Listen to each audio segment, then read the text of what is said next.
Deep in the wilderness of southwestern Vermont lies a patch of land shrouded in mystery and fear. It's an area known as the Bennington Triangle, a place where, between 1945 and 1950, at least 5 people walked into the woods and were never seen again. Their stories are not just simple missing person cases. They are chilling tales that defy all logical explanation, leaving behind a legacy of unanswered questions. What happened to them? Did they get lost in the unforgiving terrain, or did something far more sinister snatch them away? Today, we journey into the heart of this enigma, exploring the strange and terrifying events that gave the Bennington Triangle its dark reputation. Our story begins near the imposing Glastonbury Mountain. For centuries, Native American tribes considered this area cursed, a place to be avoided. They spoke of an enchanted stone that could swallow a man whole and winds that could drive a person mad. Early settlers, too, reported strange lights in the sky, eerie sounds echoing through the valleys, and unsettling feelings of being watched. But it wasn't until the mid-20th century that the mountain's sinister nature truly revealed itself to the modern world. The first disappearance in this bizarre string of events was that of 74-year-old Mid-Eye Rivers on November 12, 1945.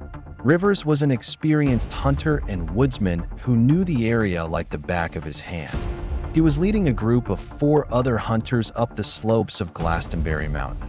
At one point, he got slightly ahead of the group and told them he'd continue on to the next bend while they sorted out their gear.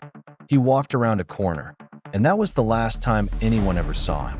His companions followed just moments later, but he was gone, vanished. A massive search party was organized, combing the area for days. They found absolutely no trace of Mid-Eye Rivers. Not a footprint, not a dropped piece of equipment, nothing. The only clue they discovered was a single, unfired rifle cartridge in a stream bed. It was the same type of cartridge Rivers used, but it told them nothing about his fate. How could an experienced guide simply disappear from a trail he had walked countless times, just seconds ahead of his group? It was as if the forest itself had swallowed him whole. Almost exactly 1 year later, on December 1st, 1946, the Triangle claimed its second victim. 18-year-old Paula Jean Weldon was a sophomore at Bennington College. She was an avid hiker and decided to go for a walk on the Long Trail, a well-known hiking path that cuts through the region. She told her roommate she was going for a long walk, but didn't say exactly where. Later, witnesses, including a local store owner and an elderly couple, reported seeing her on the trail. The couple said she rounded a bend in the path, and when they reached the same spot a few moments later, she was gone. When Paula didn't return to her dorm, the alarm was raised. The search for her was one of the largest in Vermont's history. The FBI was called in, and hundreds of volunteers, including students and state police, scoured the mountainside. The trail she was on was not particularly dangerous or confusing, especially for a girl who loved the outdoors. Yet, just like with Mid-Eye Rivers, the searchers found nothing. Not a single clue. No scrap of clothing. No footprints in the late autumn mud. It was another impossible vanishing act, this time in broad daylight on a popular trail. The case drew national attention, but Paula Jean Weldon was never found, and her disappearance remains one of Vermont's most haunting cold cases. The mystery deepened 3 years later, on December 1st, 1949, the exact same date Paula Weldon vanished. A veteran named James E. Tedford was returning home to the Bennington Soldiers' home on a bus. He had been visiting relatives in a nearby town. Multiple witnesses, a full bus of 14 other passengers, saw him on board, dozing in his seat. The bus made its journey without incident. But when it arrived at its final destination in Bennington, James Tedford was gone. His luggage was still on the overhead rack, and an open bus timetable lay on his empty seat. He had vanished from a moving bus, surrounded by other people. The driver and passengers were baffled. No one had seen him get off. The bus had made no unscheduled stops where he could have slipped away. Tedford, A man who seemingly disappeared into thin air from a moving vehicle was never seen again. His case is perhaps the most perplexing of them all. How do you explain a man vanishing from a crowded, enclosed space? Was there a connection to the other disappearances? It's a detail that sends shivers down your spine. Less than a year later, in October 1950, the triangle struck again. This time, the victim was an 8-year-old boy named Paul Jepson. Paul was with his mother in their family truck near the local dump. His mother left him playing happily near the vehicle while she was occupied feeding their pigs for about an hour. When she returned, Paul was gone. He was wearing a bright red jacket, which should have made him easy to spot against the autumn landscape. An extensive search was launched immediately. Bloodhounds were brought in, and they tracked the boy's scent along a local road before it abruptly stopped in the middle of the roadway, the same area where Paula Weldon had disappeared for years earlier. Did someone pick him up? The dogs seemed to indicate he had gotten into a vehicle, but no one reported seeing a car stop for the boy. Despite a massive manhunt involving hundreds of people, not a single trace of Paul Jepson was ever found. His bright red jacket, which should have been a beacon, was never recovered. The forest had claimed another soul. Just 16 days after little Paul Jepson vanished, the final and perhaps strangest disappearance occurred. On October 28, 1950, 53-year-old Frida Langer set out on a hike with her cousin near the Somerset Reservoir. During the hike, she slipped and fell into a stream, getting her clothes wet.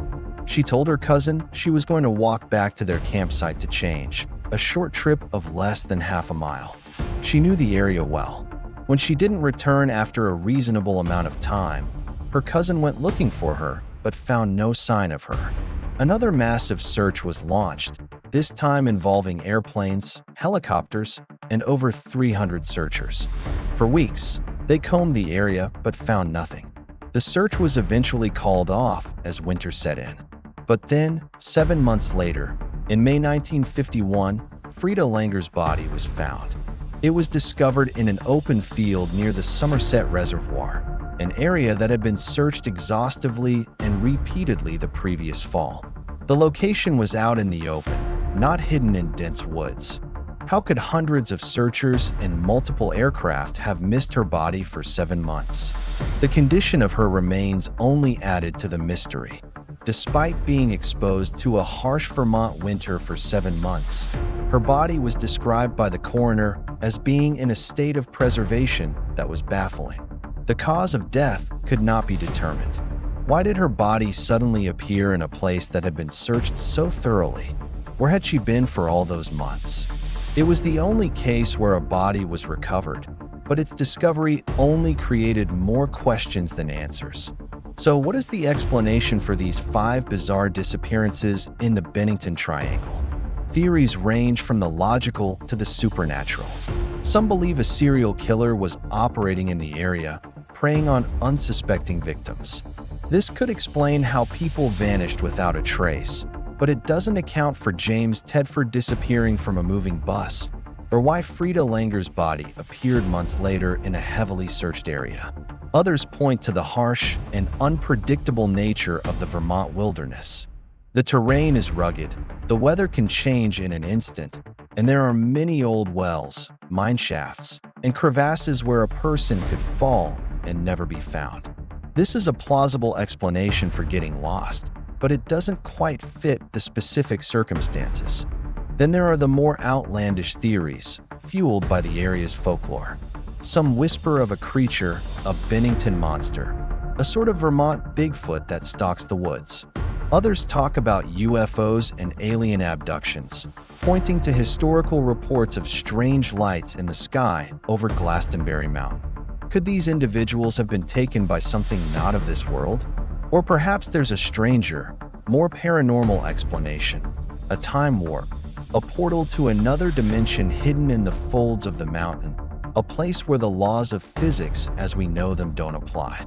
After 1950, the strange cluster of disappearances stopped as suddenly as it began. The Bennington Triangle fell silent. But the legend lives on. a chilling reminder that there are still places in this world that hold dark secrets, places where people can simply step out of existence. The cases remain open, the files gathering dust, a testament to a 5-year period when a patch of Vermont woods seemed to develop an appetite for human beings. The mystery of what truly happened in the Bennington Triangle endures, haunting the quiet mountains and whispering through the trees. Thank you for joining me on this journey into one of America's greatest unsolved mysteries. What do you think happened to the lost souls of the Bennington Triangle? Let me know your theories in the comments below. If you found this story as captivating as I did, be sure to hit that like button and subscribe for more deep dives into the unknown. Stay curious and stay safe.